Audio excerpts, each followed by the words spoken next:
Hello. I'm Brinkley Messick. I'm professor of anthropology and director of the Middle East Institute. And I'd like to welcome to Columbia filmmaker Avi Mograbi, who we're screening his 2016 film, Between Fences, as a film screening sponsored by the Middle East Institute. But as it concerns the important and timely topic of African refugees in Israel, raising the question of whether Black lives matter there, our screening has drawn the support and co-sponsoring solidarities of a number of significant campus institutions, which I want to acknowledge. First is the Institute for Research on African American Studies, then the Center for the Study of Ethnicity and Race, then the Center for Justice at Columbia University, and the Institute for the Study of Human Rights. Also, I'd like to thank the School of Architecture for providing this venue. Avi Mograbi is one of Israel's most celebrated nonfiction filmmakers. He studied philosophy at Tel Aviv University and art at Ramat HaSharon Art School and began directing films in 1989. Mograbi is an experimentalist and reformist of cinematic language and is known for inserting himself into his films as he tries to synthesize the information.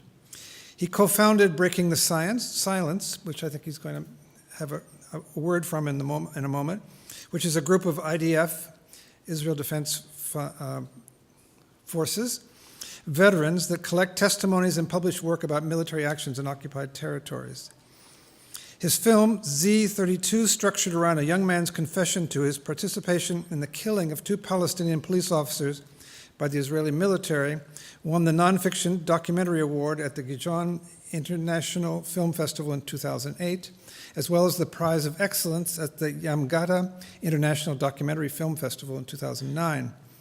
His 2005 film, I won't pronounce it in Hebrew, Avenge but One of My Two Eyes, won the Amnesty International Doen Award in 2006 at the Rotterdam International Film Festival.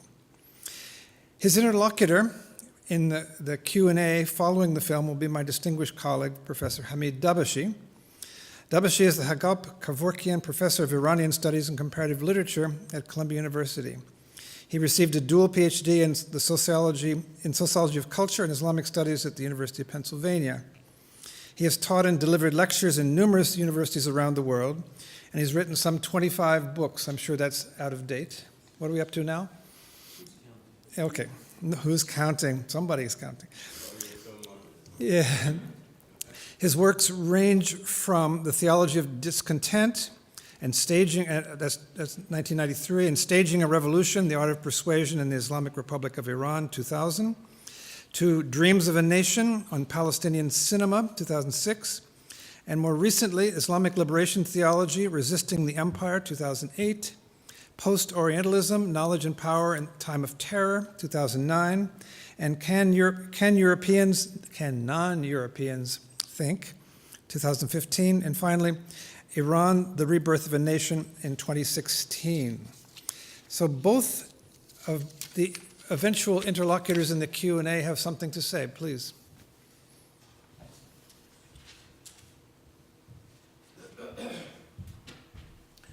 Thank you, Brink, and thank you, Middle East Institute, and all the other co-sponsoring institutions for very kindly making it possible for my dear friend and one of the most distinguished documentary filmmakers at work today, Avi Mograbi, to come here. I just want to very briefly set up the context of how on our campus we know Avi Mograbi.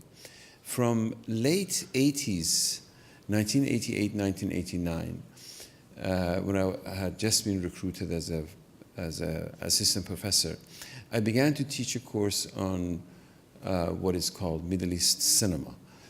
I detest the term Middle East, but there we have it. It's a colonial concoction, was the name of my department. And I began eventually to collect films from the area.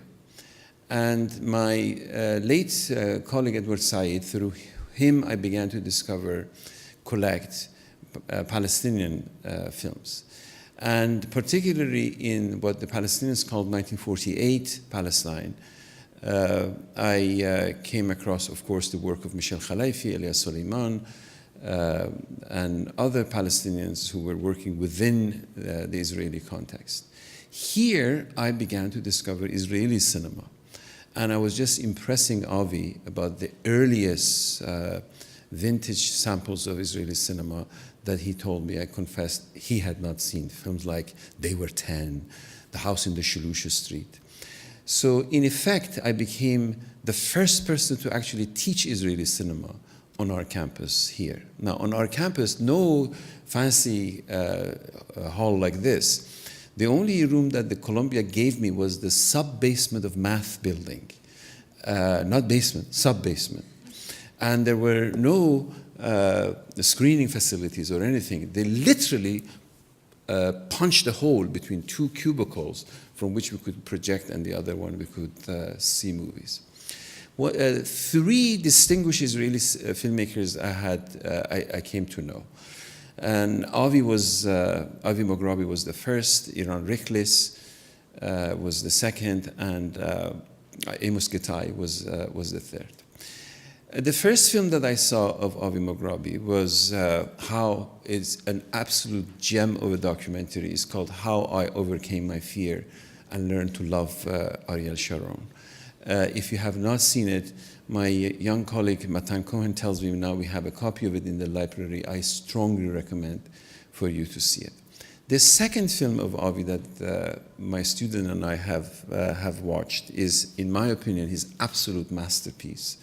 It's called Avenge, but one of my two eyes, which is a biblical expression.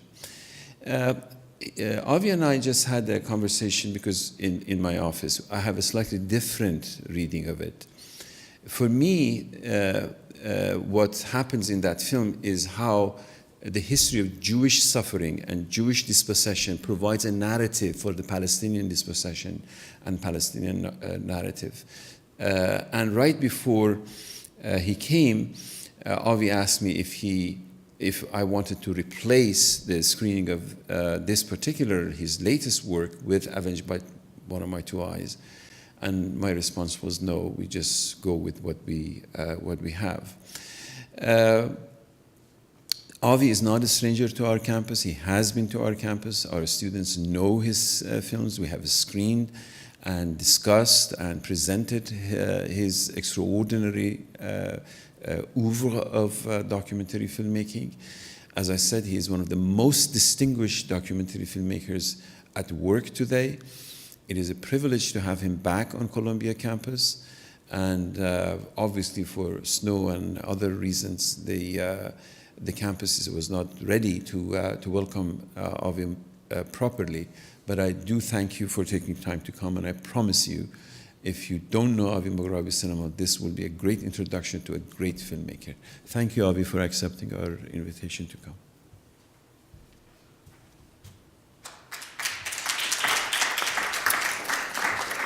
Thank you, Brink and Hamid, for the introduction, and thank you for the invitation to be here and show my latest film.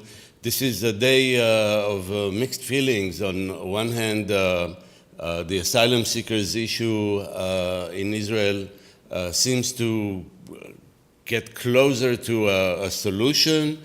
Prime Minister earlier today announced that he has come to an agreement with the UN, and hours later he suspended this agreement, so we don't know where this is going. Also, so this on one hand is a happy moment because it seems like the resistance to the deportation of asylum seekers in Israel by the civil society has had its results. On the other hand, last Friday on the Gaza border, 15 people were killed, and it's very. And this is why I actually suggested maybe changing the program and filming "Avenge but One of My Two Eyes," which is more appropriate to this moment.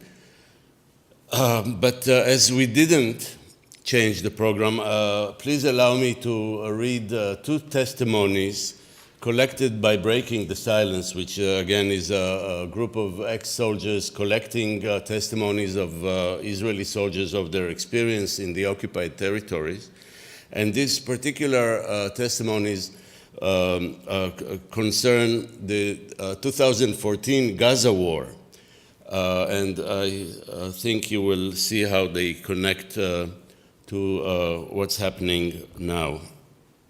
This comes from a compilation of testimonies about the Gaza war called How We Fought in Gaza in 2014. I hope I didn't, but you can find it on the website of Breaking the Silence in full. It's more than 100 testimonies.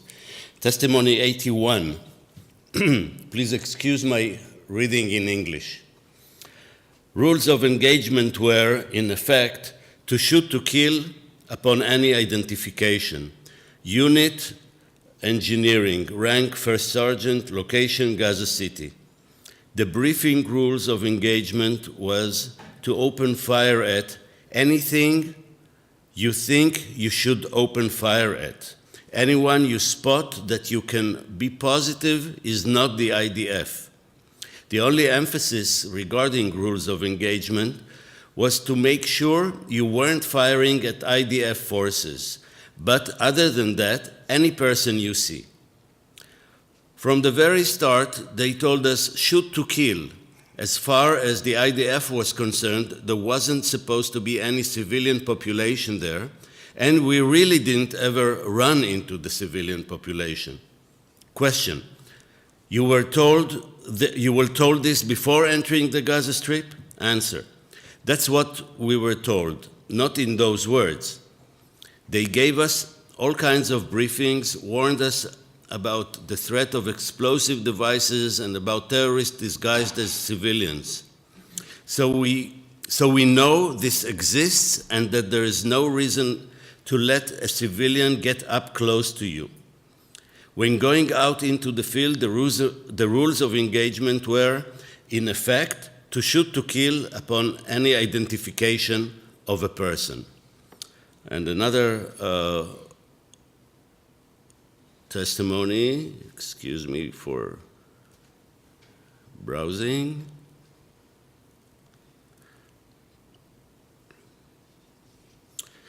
Testimony 35. They were fired at, so of course they must have been terrorists. Unit infantry, rank not for publication, location South Gaza Strip. There was a force that identified two figures walking in an orchard around 800 or 900 meters from the forces zone perimeter.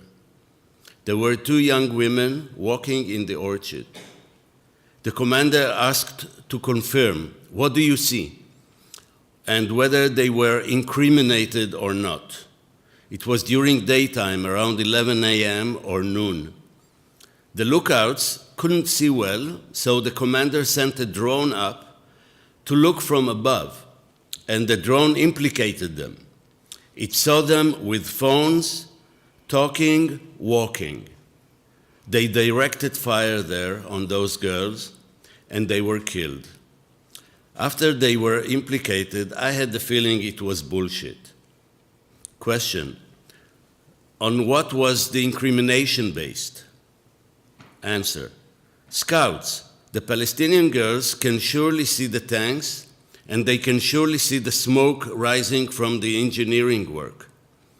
After that, the commander told the tank commander to go scan the place, and 3 tanks went to check the bodies.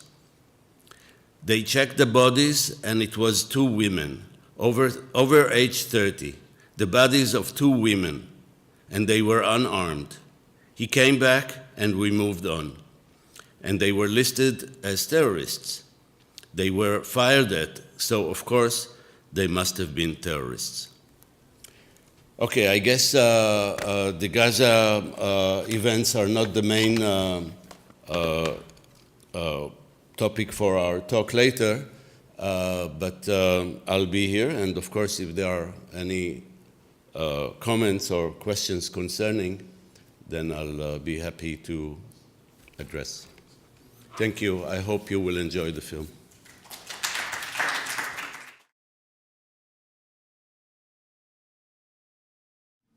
Hello. Okay. Good evening, everyone. Okay. A lot to talk about, Avi. Congratulations. Very compelling film. Thank you. Let's talk about form.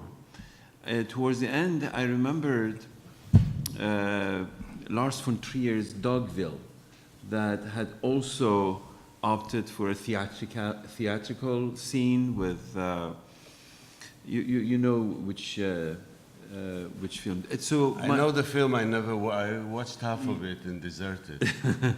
My question is there is a fusion of that kind of theatricality plus cinema verite. Could you talk a little bit about first the form before we get to the substance of the film? What, of course, this is not for the first time that you appear in your own film. You also appear in Avejbat, One of My Two Eyes. But in all the films. Yeah, but could you talk a little bit about what prompted to opt for this particular form of cinema? Okay, you assumed that I knew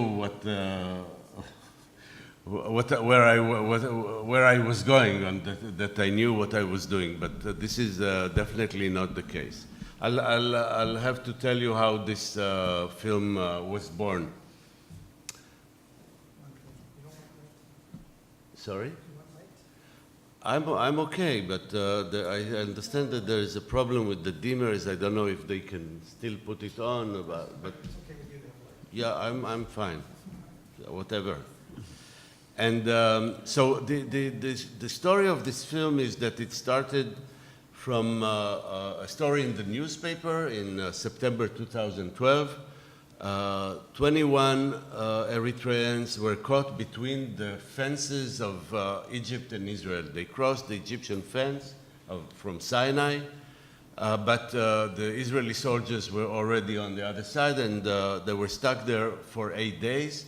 Human rights lawyers appealed to the Supreme Court, demanding that Israel will bring those people in under its commitment to the UNHCR 1951 Refugee Convention that Israel was very active in formulating. You can imagine 1951, a big part of the refugees in the world were Jews.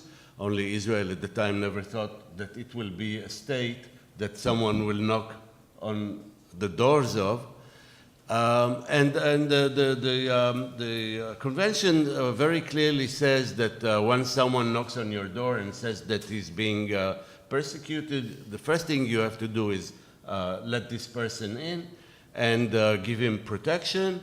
And then the next phase is that each individual has to submit their own asylum application, and it must be reviewed within a reasonable amount of time and decided whether he or she deserve to be recognized as refugees, because refugee is a legal term.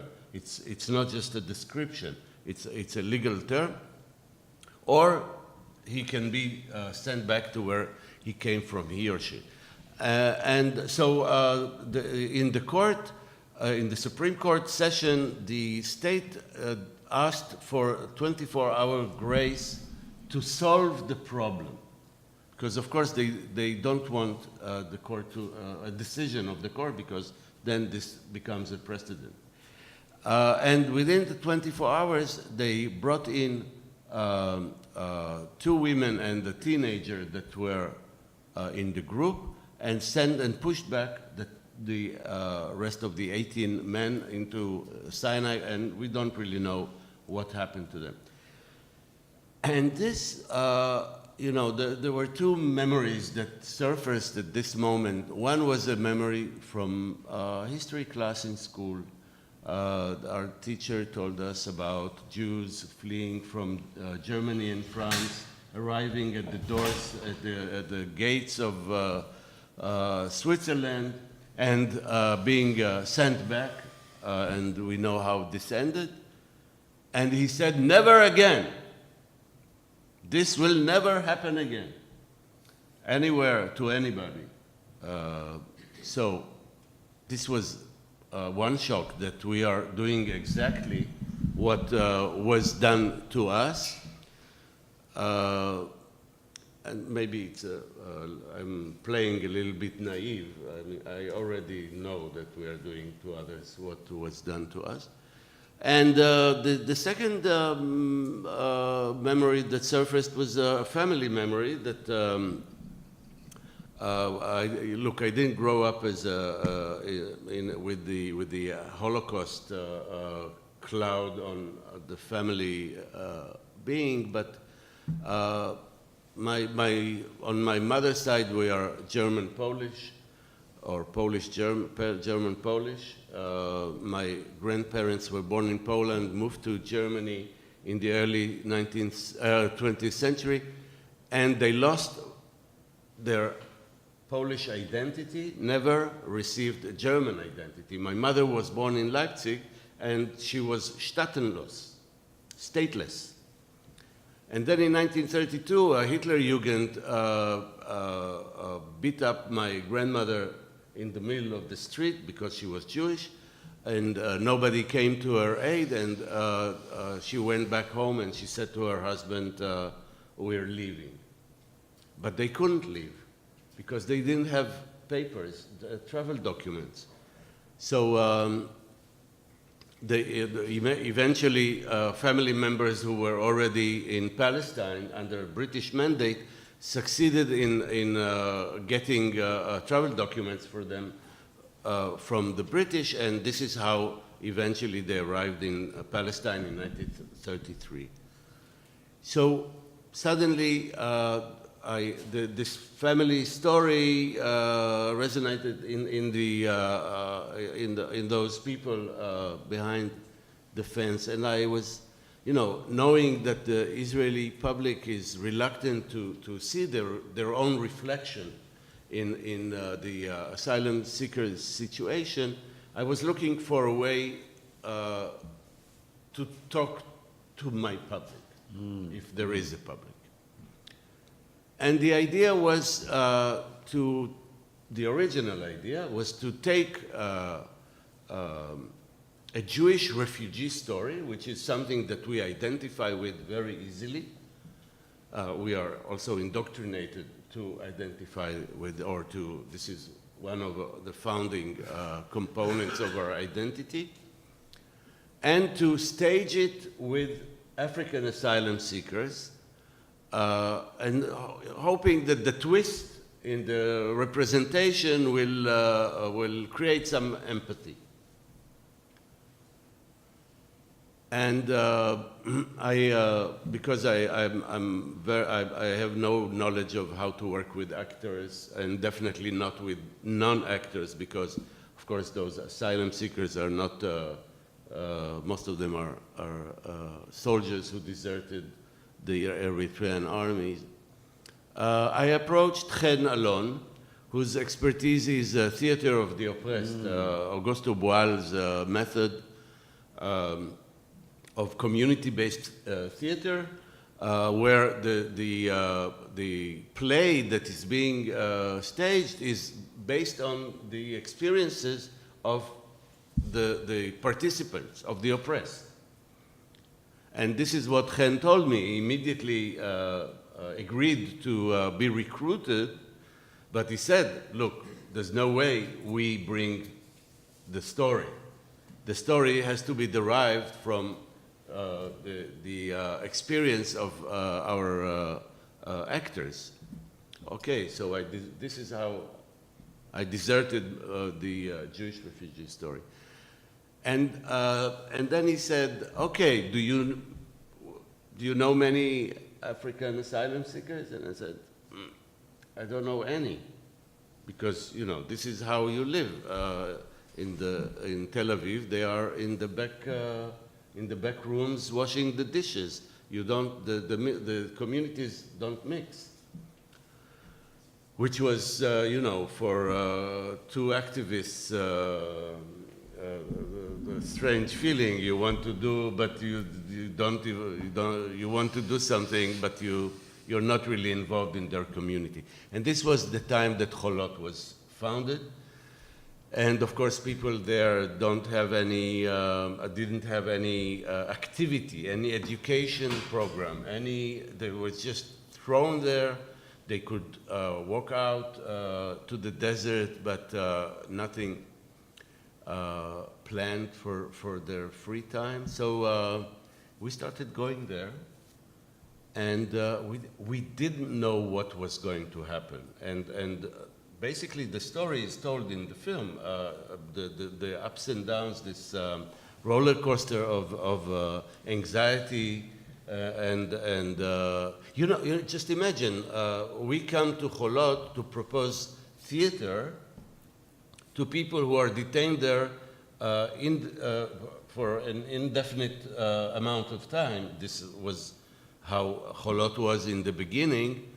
What they're interested in is having a visa, getting the status properly, etc. And we come and propose theater. Why? Why do theater? In retrospect, I can understand the importance of this group, and maybe there's even it even had some role in the mobilization of the civil society in Israel against the deportation campaign. But at the starting point, there was no good reason to justify it. So I didn't know. What I decided was to document the process of what was happening. I want to get to the economics of it. As you said, in the case of not knowing that there are, if you go to a restaurant, in back door, there are washing dishes and so forth. The presence of African in Israel did not begin as asylum seekers or as refugees, but began as labor migration. And if you allow me to finish, the presence of labor migration, African labor migrations, was on the heel of Palestinian labor migration from West Bank and Gaza. And the trafficking of labor migration, Palestinian labor migration, into Israel within 48 begins to create obvious political issues. So partially facilitating the coming of African labor migrants within Israel dovetails with the politics of Palestinian labor migration. But there is a conspicuous absence. I mean, of course, in your film career, you have attended to the question of Palestine before. But here, in this particular case, neither as labor migrants nor as refugees, the fact that in the mind of your public and in your own cinematic memory, there is the Palestinian, it doesn't appear here. Why did you opt for that? Because the film is set in the studio of this group. The Palestinian issue is very rarely. I mean, the Africans who are asylum seekers in Israel rarely dare address the Palestinian issue. The last thing that they want is cause trouble. And it's very clear that if they understand very clearly how if you are pro-Palestinian, if you are leftist, you are you're against the state is against you. And they are looking for sympathy, they're looking for understanding of the situation. They wouldn't dare address the Palestinians. I couldn't, it would be impossible for me to impose the, even the option of surfacing the fact that Israel has created its own chunk of refugees, Palestinian of 1948, it would be imposing on them, forcing them to address it where they could not afford to. What about the reception of the film? When did you? I assume you screened it in Israel, and it was. How was it received? What was the reaction to it? Well, it's very difficult to say. First of all, the film was screened, several screenings in Cinematheques. A few hundred people saw it. The film had a wonderful reception. It's one of its first screenings was outside of Cholot. The first time we presented the play was outside of Cholot, with the Cholot in the background, and about 1,000 people from inside came out to watch the play. 1 year later, the film was already finished, so we did a double bill. In the afternoon, we did the play, and in the evening, we screened, once the sun set, we screened the film for by then 3,000 people. Sorry. But this may have been the biggest audience for this film, but most of them were, I don't know how to call it, the film's clients, or the film's protagonists. So there were a few Cinematheque screenings, but no television station wanted to broadcast the film. And this, although I'm already disillusioned by the power of cinema, I start the film with the wish to talk to my fellow citizens. So and this was a very devastating thought that nobody will see the film. So I uploaded the film to YouTube, and I hired a digital marketing company of young people, and I paid about, it ended up with about €2 per click. No, it's less. It's 2 shekels per click, which is half a euro, a little bit less than a little bit more than half a dollar. And we had 50,000 clicks, which doesn't mean that 50,000 people, you know how you click and the first frame is black before the first caption. So, you continue to the next film. So, but with YouTube statistics, about 9% of the people did watch the film in full. How they reacted? The fact that they watched it in full is already good news. I see. Any press coverage, any discussion, any post-screening conversation? Very little. There was very little press coverage. The play got more press coverage also because the theater company still exists and still performs. During the campaign of the anti-deportation campaign, they had more exposure. The film was not so present. Any festival in Europe or in the Arab world or in Africa? Yeah, Berlin Film Festival, which is a great, it's almost a second home for my premieres. Many festivals in Europe, very few in America. Arab world does not show normally, does not show my work very rarely.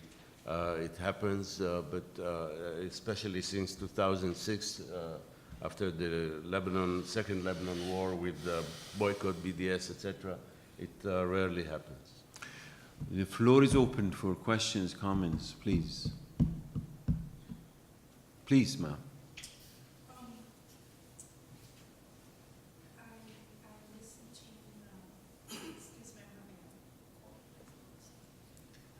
Thank you very much for making that film.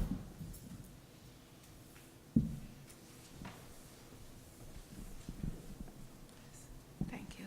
Thank you for making that film. because it's very important that people get a kind of an inside view of what's happening with refugees.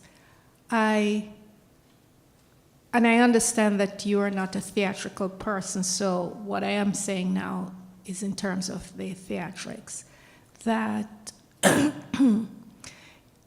it would have been good if the point you made about the Jewish people, the family, your family, if you had somehow put that in the beginning of the film as a kind of a reference, a frame, it would have been helpful to me as a viewer to make sense of the film itself and even why you as a filmmaker would undertake to make this film.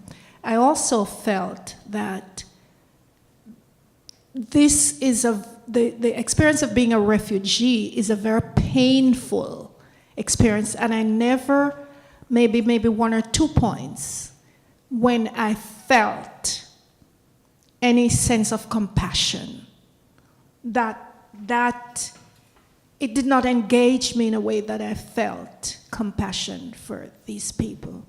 And I kind of have a sense of what happens with the Israeli soldiers or any soldier anywhere where refugees are. So while I see this story, I honestly didn't feel most of the time. And also I think it has to do with the performers, because they were kind of laughing and, you know, playful in their presentation, and they were not experienced actors, clearly. But even so, if you're not an experienced actor and you're talking from your experience, something comes out that engages your audience that I did not feel. But I think it's a very good beginning, and I want to honor you for having the courage to do it. Thank you. Thank you. Well, I was very touched by what I saw on the screen. I mean, or what I saw while working with these people. One of the things that touched me was that as much as their experience was painful, they didn't lose their sense of humor. Yes. And they were able to have humor present as they were dealing with really the disaster of the wrecks of their lives. And this was for me very, very touching. So. Yes, please. I thought I heard you say these refugees were army deserters, and they had a long journey to make from Eritrea and Ethiopia to Israel. Why did these refugees choose Israel as their destination? It's from Eritrea, and some of them don't choose Israel at all. They choose to go elsewhere. The teenager that I mentioned that was caught between the fences, who is now my adopted son, fled from his home in Eritrea to Sudan with the thought of going to Europe. In Sudan, he was kidnapped by Bedouins and taken to Sinai, where he was kept for a few months and tortured there, but didn't disclose his parents' phone number because the kidnappers wanted to get ransom for him. And then when he succeeded to escape, he reached the border of Israel. But some did come on purpose in the direction of Israel, because they thought that Israel, as the only democracy in the Middle East, would abide to its duties and give refuge to people who are who seek asylum. And look, Sudanese were massacred in Egypt in 2007 or 8, and which diverted the route of their escape in the direction of Israel, crossing through Libya and the Mediterranean is highly dangerous. Well, of course, with the rise of Daesh, of ISIS, it became even more dangerous. So Israel was a good option. But again, not all of them came to Israel with the intention to get to Israel. It's the context of the region is very important. Israel is actually minuscule in terms of absorption of refugees. Lebanon has up to 2-3 million refugees. Places that are historically known as Palestinian refugee camps, like Sabra and Shatila, if you actually were to go to Sabra and Shatila, you have refugees from all over the world, including Africa. And the same is with Turkey. Again, my sense is that to the degree to which African asylum seekers came to Africa was on the heel, not just only to Israel, even to Europe, was on the heels of labor migration, not just asylum seeker. Avena. Yeah. Yes, I'll come to you. No, sorry. Where? Thank you for the film. I know that you did not go into answering the question of Hamid about the structure of the film, but I want to come back to it because I think there was a specific moment in the film that I'm still thinking of, and maybe you can explain it to me. There was a moment in the film, it was about almost the end of the film, that the screen became to be white, and we haven't seen anything, and then you came back to the film, as if we all thought that the film is going to end here, and the film kept on. What was happening also is the whole idea of the theater and all this kind of playful theater that we heard about, that it's about trauma experience that they were going through redoing it again. All of a sudden, the text that was given and the conversation between this woman who is asking for the baker to do the cakes seems to be a very polished stage dialogue that was prepared before. So all of a sudden, the whole theater took another turn. And that was a moment that I felt much more engaged also with what was going on the screen.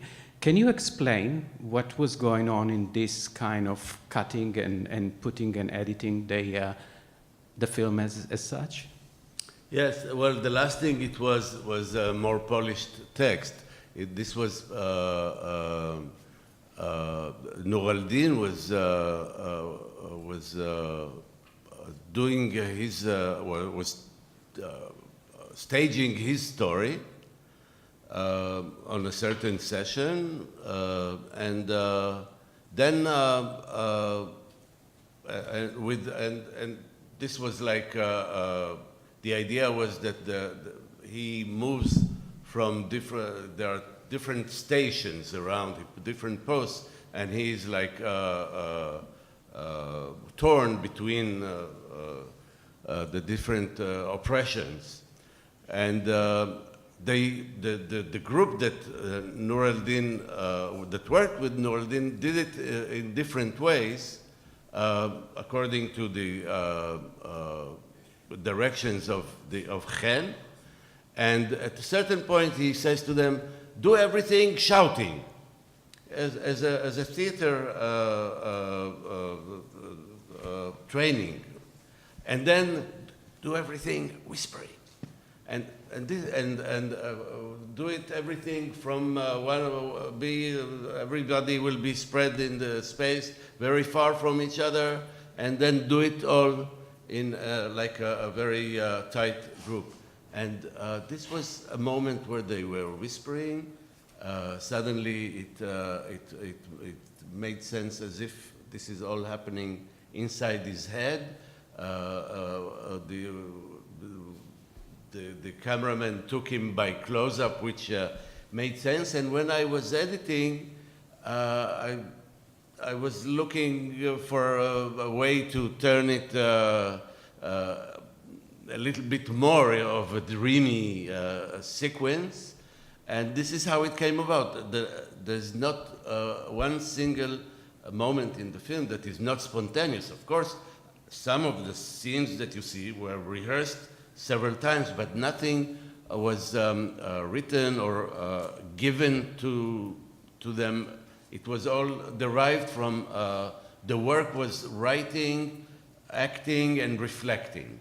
This is the method of this kind of theater. So this is basically how it was. Yes, please. Thank you. So I've been, I mean, I can't think of an easy way to ask this question, and I'm wondering about what your thoughts are on the power dynamics that existed on set, and about the choice of working with with having a white crew, an entirely white crew, and creating what I sensed in some moments were uncomfortable moments of, if I may call them, patronizing. And I think this is something that, you know, again, it's not an easy question to ask, and I think it's definitely kind of an elephant in the room, and I think it should be addressed in terms of your position and your reflections on that afterwards, and how, and whether or not you felt that there were very kind of clear power dynamics that were existing on set, and how you dealt with those. Look, whenever two men of the most privileged of the land, two university professors who can afford to take one day off each week for a year, almost a year and a half, and not work, and travel to the desert and do the workshop with those who are the complete, there's no lower class in Israel, because these are people with a visa that has to be renewed every 2 months. It's not, there's the lowest of the Palestinians is higher, at least the Palestinians in the occupied territories have no rights whatsoever, but at least they have a community, and they are at home. So whenever this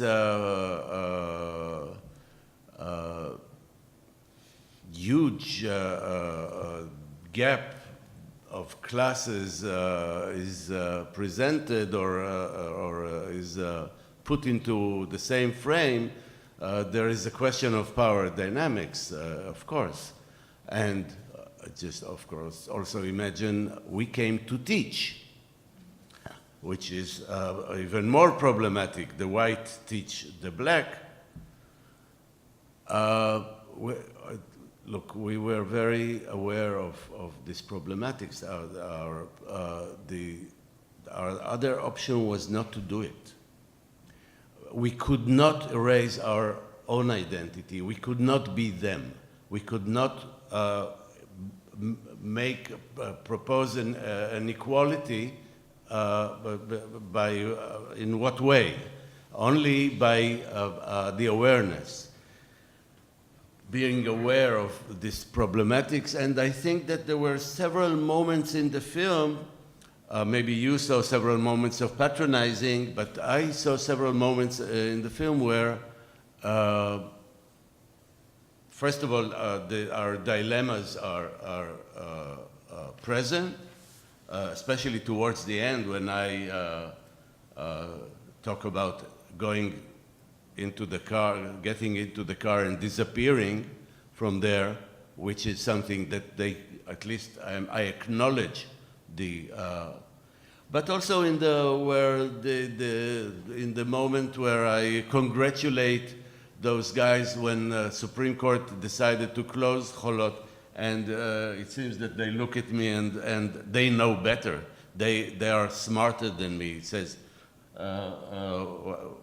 what's there to be happy about? And also in, sorry, and also in the dialogue across the fence, when the guy says, what are you talking to me about? Football? This is, we are in prison here. And I deliberately left it to the misunderstanding of the situation of the blue-eyed activist should be present. So I think that there is a moment in the film where the teaching is over and the participants in the workshop have created or have adopted the method and have started to create, to work on their own. This is the scene when Awet tells about how he fled, and at a certain moment, most of the scene is in Tigrinya, in the Eritrean language, which neither Chen or me speak, and of course we knew his story, but we didn't know what was going on, what they were talking, what they were saying to each other. And at a certain point, Chen does intervene, and Awet says to him, you were not in Eritrea, you shut up, don't intervene. Of course, he says it in a nice way, not the way I pronounced it. And I think that this is where the power dynamics take a shift, but I don't know of any way how you can make the class differences disappear. So just to follow up to this, so as a documentary maker, I don't do film. So there is a moment in the film, in the middle of the film, where the participants, the Eritrean and Ethiopian participants, were uncomfortable with the workshop, and they said that. And I wonder, as a filmmaker, why wasn't there a shift at that moment, since this is a very precious moment to project the voices, or at least to try to speak to show the world what these people are going through? Where wasn't a shift? Why wasn't there a shift at the moment to actually just listen to them tell the stories? Like, actually, the moments that we engage with are the moments where they actually tell the stories. And I wonder, as a filmmaker, why wasn't there was this moment of transformation to a different mode of carrying the message? I didn't understand what moment you're talking about. Where there was a discomfort of them doing the workshop, and they were talking about it, how they feel, why they're worried about something. There was a moment of discomfort in the film, and I was wondering, why wasn't that a transformative moment on which the narration, because listening to them telling their stories is a very important thing for us, but the film kept focusing or kept taking them back to the workshop. I don't come from a film. I'm just coming from from the perspective of wanting to share their point of view with the world, and this is a moment. So how do we go about it? I'm sorry, I'm not sure I understand, but look, the idea of this kind of work is that the theater allows the inhibited experiences to come out. We never asked anybody to tell his story. This was not the way it works. It works on theater, on some theater training, and this allows them, the participants, to, at a certain point when confidence is created, to open up and tell their stories. And this is how it worked.